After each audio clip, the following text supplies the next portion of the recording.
Ko walii galteen dhaabolee Oromoo arfan gidduutti ta'e akka qocaa lafarra harkisus amma gara uummataa dhufteetti.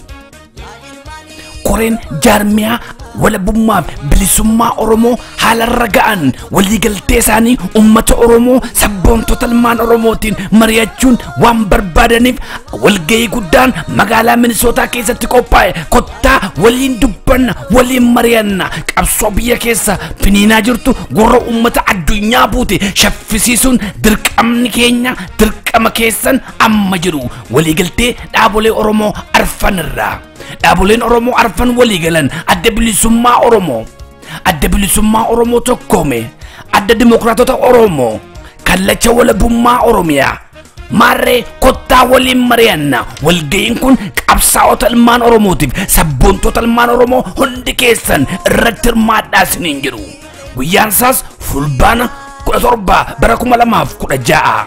Teessoon isaas waldaa hawaasa Oromoo Minisootaa. 465 Macbin Street, St. Paul, Minnesota. 5513 waaree booda sa'a 3 irraa kan eegalu walgahii seena qabeessa. Yeroon tokkummaadhaan kaane qabsoo bilisummaa Oromoo shaffisiifnu uummata Oromoo yoom caalaa bilisummaa dheebote dheebuusaa baafnu amma isiniin jedha. Tokkummaan humni bilisummaadha. Koree qindeessituu jaarmiyaa bilisummaaf walabummaa Oromoorraa gadaan gadaa bilisummaa. Dambe kan taanu kottaa wal gorfanna wal tuffii lakkifnee walirraa baranna. Dambe kan taanu kottaa wal gorfanna wal tuffii lakkifnee walirraa baranna.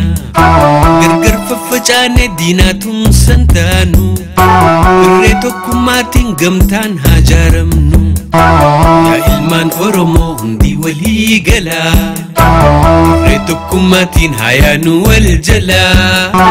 Hamaa fi gungummii dhiifnee alaan alaa xinnoo haa carraaynu waan qabsoodhaaf tolaa.